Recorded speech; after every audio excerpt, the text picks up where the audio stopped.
So,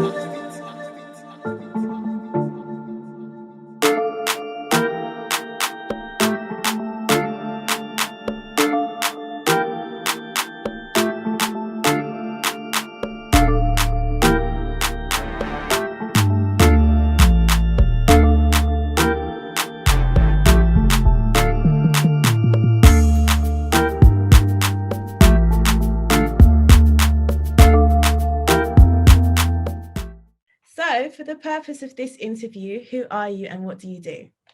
Well, my name is Paakow Essandoh. I am 25 years old, and I am the Ghanaian American chief and founder of MIZIZI International.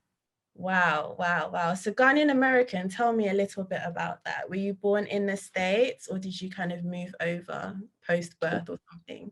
So I was born in New York. Okay. I was born in Brooklyn, and me and my mom, it's always been me and my mom. So we stayed there for about 2 years. And then I moved to Columbus, Ohio. And it was, Columbus, Ohio is a very Caucasian city. Like Oh, it's okay. very, That's interesting. very whitewashed. So whenever I was out there, I mean, I used to just want to be a little white boy, and I used to want to assimilate and Wow. make friends. So I stayed there for most of my childhood from 2 to 10. And then from there, me and my mom, we relocated to Dallas. And that's whenever I got a culture shock and really started just being more conscious and aware of my blackness and my black skin and started appreciating it more. And so, yeah, so I was in Dallas from 10 to 18 years old. Once I finished high school, I went to school in Florida. I went to the University of South Florida. Wow. That's where I started MIZIZI at. And then once I graduated, I moved back home. And now I'm back in Dallas, and everything is ran out of our garage Oh, wow. outside of Dallas, Texas. Amazing, amazing. Love to hear the journeys and the stories of founders. So let's get into it. How did you come about starting this brand? Maybe first of all, even going into what the name actually means. So MIZIZI means roots in Swahili. Oh, wow. It was conceived my freshman year at USF in Tampa because that was another culture shock for me. Tampa has a very strong Caribbean population, and I just felt like I couldn't relate to anybody. So MIZIZI was really supposed to be just a passion project so I could make some friends. I was working on it with one of my friends from Kenya that I had met. He was the one who I wrote down a list of words that were related to Africa. He translated them into Swahili for me. And whenever I got down to roots and he translated it into MIZIZI, I was like, yeah, like that's the one. Wow. Oh, wow. So, yeah, so after that, I went to New York, tried to find a manufacturer, wasn't able to. They told me that I was trying to do too much because MIZIZI is supposed to be everything from head to toe, literally hats, shirts, pants, socks, and not just baseball jerseys. But yeah, whenever I went out there, I got really discouraged. They told me that they would have to hire extra staff and have to charge me just an outrageous amount in order to produce the baseball jersey or just to produce everything. So that's whenever I started like figuring out like, okay, maybe I am trying to do too much, but if there is one product that I know will sell, what would it be? And this was also during the time where there was a baseball jersey trend going on in America. Literally every retailer had their own baseball jerseys. So I was like, okay, let me focus on baseball jerseys. I've never seen an African baseball jersey before. I can expand this. So after that, I took time off of school. I moved back to Texas for the first semester. So I was originally going to school to become a pharmacist. So when I took time off of school, I worked as a pharmacy tech at CVS. And I hated it. It was retail is trash. You're just dealing with old crabby people all day. Wow. And I didn't want to end up going back to school, just end up in the same spot. So that's when I started taking MIZIZI a bit more seriously. I went back to school my sophomore spring semester, and like over the course of that next going into summer, I was couch surfing, trying to maintain grades while also trying to find another manufacturer that could actually make this idea come to life. Still didn't have very much luck. I just had somebody who helped me further develop the idea or further develop the designs. So eventually I was just like, all right, since I can't find my own manufacturer, how about I try to license the designs out? Tried to sell the designs to find out like literally every single African clothing streetwear brand that I could find that were in here, in Canada, in the UK, in Australia. Sent them a pitch about MIZIZI. Everybody told me no, or everybody ignored me. It was just like, I just didn't want to let go of the idea. Hmm. By the end of summer, that the last guy that I reached out to, he had told me that I need to. He told me no to, but he was like, manufacturing in the States is too expensive. Why don't you look overseas? So that's when I pointed in the right direction of Asia. I got a few quotes, realized that it was a third of the cost that I was paying here in the Amazing. States, and then it was literally 10 times the quality, and they were eager to work with us, or work with me rather. So I was like, all right, like this is actually possible now. Uh, Wow. so yeah, fast forward a bit. By August 30th, 2015 was whenever I officially launched MIZIZI, and I haven't looked back since. Wow, that's such an incredible, like an inspiring story that it literally was just supposed to be a passion project. Now it's literally like taken over essentially. And I think the fusion is such an interesting one, I guess, within like the whole baseball jersey and obviously African fashion. And it's quite funny because I spoke to a Ghanaian fashion designer just yesterday, and quite anecdotally, she said that Africa was the center of fashion for the world. That was her personal view. And I must say, you do have a great brand. So I guess let's kind of talk more about the fusion of African culture in the jerseys. What kind of things have you decided to do over the last few years to kind of keep your brand relevant? It's a good question. For the most part, when we originally started, we focused on the countries that had the biggest diasporas within the United States, Mm, which was Nigeria, Ghana, Egypt, Kenya, Ethiopia, Eritrea, and then we had like a more inclusive Black Africa jersey that had all the flags on it. nice. In order to stay relevant, most times it's kind of give and take. We're trying to find that balance or that fine line between countries that are populous and that have like a big diaspora that they will make the sales. They're the ones who are eager and the loudest for the jerseys versus the countries who are usually underrepresented. They don't necessarily have the biggest population, Right. but at the same time, we want to make sure that we are representing people who are literally like from the diaspora and from the continent. So it's been hard, but like just based on the demand and how people have received us, controls or dictates which jerseys we release next. But for the most part, in each of the jerseys, we add little cultural nuances Nice. because we like to talk to people who are from those countries, so we can find out like, okay, what are the small details that we can add that people from this culture will actually understand? Like they'll get it, like it'll click with them. Although it might not necessarily be as evident to I guess the broader audience. Right. Um, and from that, we've seen that people have like engaged and connected with our jerseys a lot more. Amazing, amazing. So I guess now more specifically pertaining to, I guess, Black Americans, so potentially those that are actually African Americans, how has the reception been? And I guess especially with, I guess, initiatives like the Year of Return, people wanting to now know more about Africa, more about the different countries. Mhm. Has your brand, I guess, aided in kind of catering to the needs or the inquisitive nature that maybe African Americans may have? So Americans are our biggest customers. Amazing. We've seen that although people from specific countries, they're more inclined to buy jerseys just for their country. Black Americans are a bit less discriminate when it comes to it. They buy more jerseys because they have so many different relations or connections to each of these countries. Right. Um, Granted, we have been trying to release more inclusive jerseys so Mhm. that people don't feel alienated, and that we can represent like the broader Black diaspora. Sure. Um, but that's been a balancing act as well. Mhm. Uh, but yeah, all that to say that Black Americans, they have been some of our biggest customers. And yeah, even when it comes to like our Wakanda jersey or Black Lives Matter jersey, they're the Wow. ones who are really driving our sales. They're the ones who are really like showing up, supporting, and posting online. Mm. Um, so yeah. That's amazing to hear. So I guess now moving maybe onto, I guess, collaborations that you've had, some quite impressive ones as well. So talk to me about the Sudanese women's football team. How did that come about? What was your, I guess, reasoning behind that? And how do you see the relationship potentially going forward? So that came about literally like a month before we even launched the jersey. We wanted Wow. to make sure that because we wanted to do something that was supportive. We had a Mhm. lot of people. We have a lot of Sudanese. There's a small Sudanese like community pocket that's out here in the States, or that's out here in Dallas. All right. Um, so I made some friends. We ended up connecting, and then that's what initially inspired the idea of like, okay, let's do a jersey for Sudan. I reached out to one of the players. I was talking to them. I was figuring out their hardships, like what was going. And on top of that, since we were honoring Matar and like having a Matar blue jersey, we wanted to do something that was also philanthropic. Yeah, that sounds about right. But we wanted to do something that wasn't just giving money to just any charity. We wanted something that was actually effective. So I started doing more research, figured out that, well, since it's a soccer jersey, Sudan had just recently had their team is called Al Difa. They were the Sudan's first women's soccer team, or national soccer team.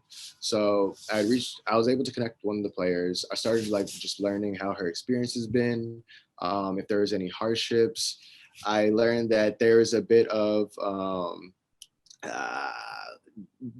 let's say, tension between the players versus the people who are like running the league. And when it came to like their pay and being paid like appropriate amounts, a lot of these ladies had quit their lives in other countries so that they could actually represent their country in playing soccer, but still weren't getting necessarily paid their due diligence. So after that, we're like, okay, since we're doing a soccer jersey, why not like give money and support the women's soccer team, since they're not getting the support that they deserve. So like one of the first donations we made was 1,000 USD to the team, went directly to the players so they could actually eat or just do what they needed to do. And yeah, the relationship has been cool. We've been in contact. I mean, with COVID, things have slowed down, so they haven't necessarily been able to play in the champion or the tournaments that they had scheduled for this year. But I'm just going with the flow and seeing where the relationship ends up. Right, that's amazing. I think that's such an amazing thing, and it's great to see, I guess, brands having such a good sort of philanthropic face to their brands. You know, so do you foresee yourself, you know, connecting with other countries and any other sports teams? I definitely do. Amazing. I want to make sure that like we stay innovative. We keep doing like creative ways into supporting people that are on the continent. So it's not just like the typical, I don't know. I want to make sure that we keep finding ways to be creative in doing so. But definitely in doing more for people on the continent. Definitely. So I guess now maybe moving on to the continent, those that are on it, I guess there's the so-called movers and shakers. So I think Africa as a whole, specifically Ghana, obviously given your background, has such an amazing and like seriously, like it's almost overflowing, bubbling creative scene, right? There are so many sort of designers, artists, photographers, you name it, they do it. And they graphic designers in Accra. Do you? Yeah, so our team graphic designer, the one who's been with us for the last 2 years, he's based outside of Accra. Wow. Right. Oh, that's amazing. That is amazing. That's on the continent. There's so much talent that's in that country. It truly is, not to cut you off, but it really is amazing to see. 100%, and especially I guess the connections and the collaborations, which now segues nicely into my next question. So how do you foresee yourself, I guess, connecting with the movers and shakers on the continent to, I guess, bring their innovative culture to the forefront using your brand as a vehicle to do so? I would love for us to start being more on the ground within these countries and actually working and setting up campaigns with these people. A lot of times it's harder to ship to the continent to actually, if they're not outside of the continent, it's a bit difficult to get our products to them. Granted, if they have a concert that's in the States, that's whenever I usually like try to make sure that I do my due diligence, like putting a face to name and making sure that they connect with me, or I connect with them rather before they go back home. But yeah, just in the future, just being more inclusive, incorporating people, influencers that can actually showcase their talent and expose them to like the diaspora here for those who may not know, and give them just like a bigger or wider audience that can support them. 100%. I'm a massive advocate for connecting and collaborating, not just with, I guess, those within the diaspora, as wide and broad as it is, as I'm sure your business has proved for it to be, but also those on the continent, I guess, giving them the necessary platform, to showcase their talent and to showcase their work. So I guess now moving away from connecting and collaborating and onto, I guess, building a team.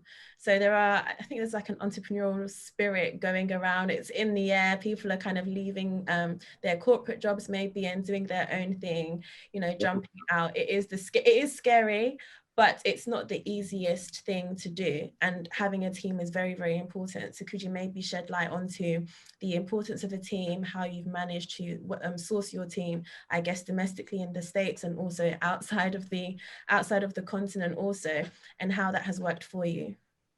Team building has always been something that I have been like hesitant or scary about. For the first, I guess, year and a half, I was trying to do too much, or was literally doing everything on my own with MIZIZI, and I literally put too much on my plate. I was tripping over my feet. The business was just, it wasn't running as it should be, or effectively as it should be. And that's whenever I started bringing on like, so people say don't work with like family and friends, but literally all MIZIZI are family and friends. Wow. I think that like when you have those friendships, as long as the communication is there, as long as y'all are able to maturely communicate boundaries and just respect the nature of the business relationship versus the friendship, I think it's completely okay. So the team that we have right now is currently 6. There's my mom. She is we call her the chief spiritual officer. She handles all the points of contact between the customer and their jersey. So anytime that they order a jersey, she's the one who's talking to them in support. And then she goes to the garage, picks it, packages it, prays over it, and then ships it out to them. Wow. We have our creative team, which is Kwesi Yonful and Temi Thomas.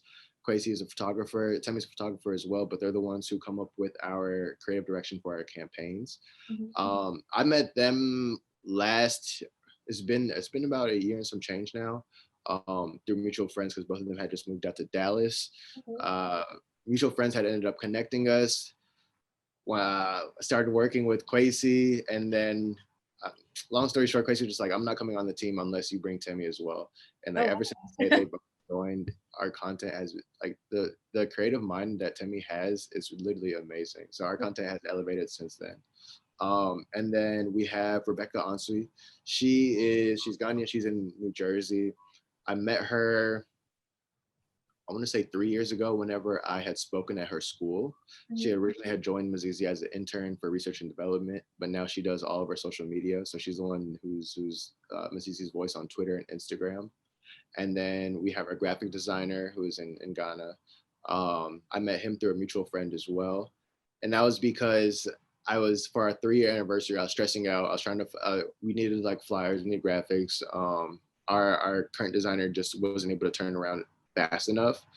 And he connected me with Ken. So the name is Kenneth William Obeng.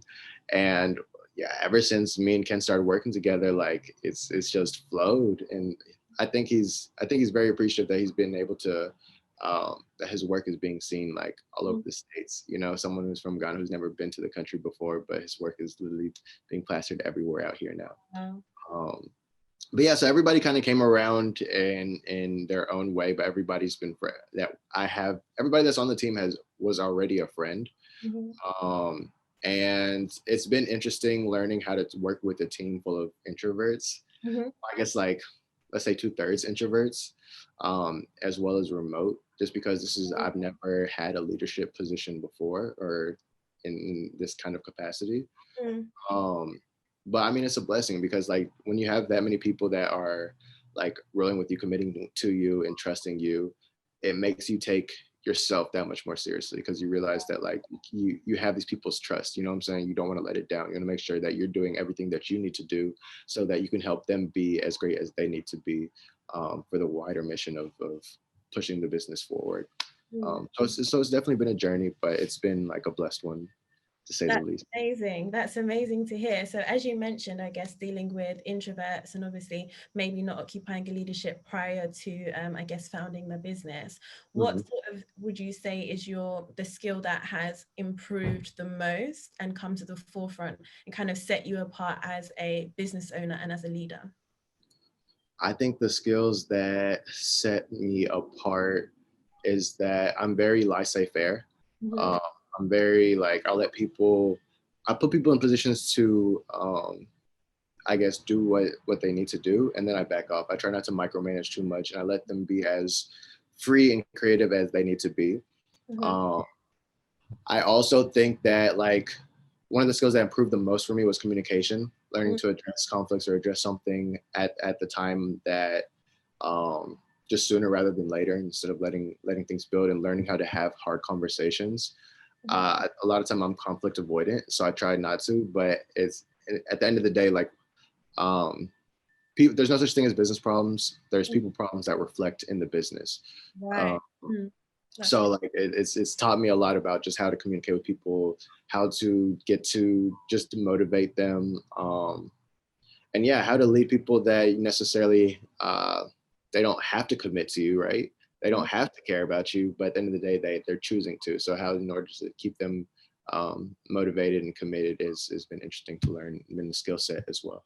Amazing, amazing. And so I guess it has been an up and down sort of journey over the last few years. So what is next? What can we kind of keep an eye out for, especially over here in the UK? Like, you know, I'm sure viewers all across the world are going to hopefully watch this and want to know what is coming next, especially in light of COVID, you know. Mm-hmm. So we do have a big project lined up. Next month, we are working with Coming to America. Oh, wow, you kept that quiet.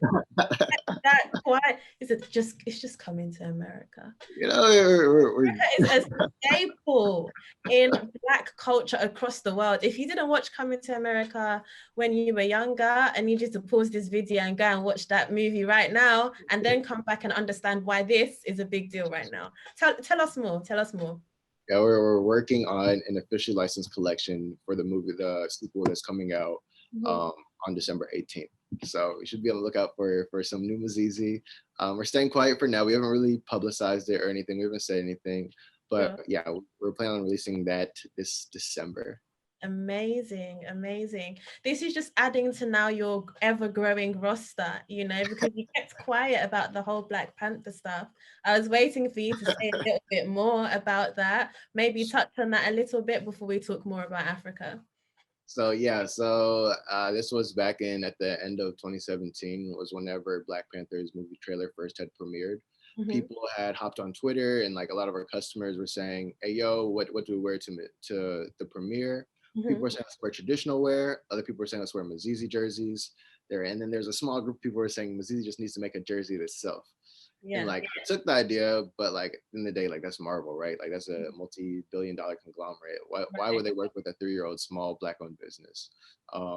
But I started doing more research, started doing more digging, figuring out like, okay, what were Marvel's problems when it came to marketing Black Panther, and where could I be the solution? What other merchandisers did they have? Where were they marketing? How were they selling? What did the product look like? And how can we just be just like a superior proposition? And yeah, so like I took it to them, and so the trailer had dropped in October. I took that proposal to them in December. I made like a mock-up design and everything. I had contacted the licensing team. They told me no. They told me that they already have merchandisers and they don't need any more extras. And it was a bit of back and forth. I think I pissed off the people at Marvel. So if anybody is there and listening, I do apologize for being so persistent. And then yeah, so after that, like I was like, okay, well, if we can't go through the front door, how can we go through the back door? So that's whenever we dropped the mock-up. We did like a whole mock-up campaign. We dropped it online and said that if y'all want this jersey, tag Marvel and let them know. It caught a lot of steam. This was in January, going into the movie is releasing in February. It caught a lot of steam. It got posted by the Shade Room. People were tagging Marvel, but all in all, they kept saying no. So February comes, the movie premieres, it passes, and now like me and the team we're sitting down, we're looking, we're like, okay, well, the movie has already passed. We spent the last like 5 months focusing on a project that's not even real, or we can't even make any money off of. So it's about that time that we just cut our losses. Throughout this entire process though, I'd been following people who worked at Marvel on LinkedIn, just trying to find out, like just kind of shooting shots and figuring out like, okay, who do I need to talk to in order to make something shake? There's not very many people who were responsive, but there were a few that had kept up and had just like watched the persistence and progress over the months. Eventually someone gave me a email for somebody at Disney, found them on LinkedIn, hit all of them up. Eventually, I got a random email from a lady at Disney that was like, "Hi, we love your tenacity and ambition. Can we hop on a phone in an hour?" And then within 2 days, I was in LA talking to Disney's consumer product team, figuring out how we could make the Wakanda jersey a real thing in time for the Black Panther DVD release. Wow. Wow. That is such an amazing story. And I can't believe you almost didn't want to talk about it. There was just so many takeaway points. I think you're just not from yourself, but also your team, just naturally being so resilient and looking at, I guess, tackling a problem, and filling that void for your consumers. That just shows that you are indeed a proactive rather than a naturally reactive brand. And I think that's really refreshing to see from a young business owner. So my final question for you is, what excites you the most about the continent and its development? So before we kind of entered 2020, everyone was like, oh, 2020 is going to be the year, like there's just something magical about 2020. Unfortunately, COVID happened, but it's allowed a lot of people to pivot. But I still do think that it is going to be a very interesting decade for the continent and also for young people across the diaspora when connecting with the continent. So for you, what excites you the most about it? I think the most exciting thing is seeing how the Afropolitan is literally becoming pop culture, like how culture is being accepted and more proudly prominent. And it's been doing so over the course of the years, but like now it's becoming more of a staple within mainstream culture. The fact that our people are becoming so proud all around the world and doing so and are able to now, I guess we've seen that there's been a shift towards like autonomy and creativity and just being independent and doing things that fulfill ourselves versus our parents. That universal kind of shift, it's just really exciting to see what people produce and just seeing what is like just literally coming out and the ideas that people are making shake, adopting into this world.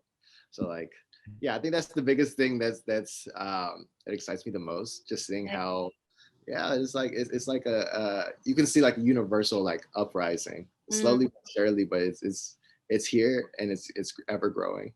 Definitely. I think that was such a lovely note to end on. So I guess before we wrap up, how would you describe MIZIZI to those that are watching? Where can we find the products? And obviously we're going to keep our eye out for December the 18th now, because you've already got us.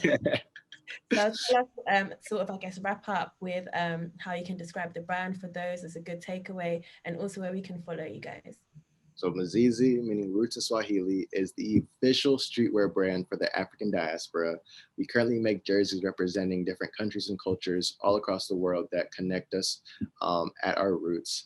You can find us at www.mizizishop, MIZIZISHOP.com, or MIZIZI Shop across all social media platforms. Amazing. Yay. I'm just going to say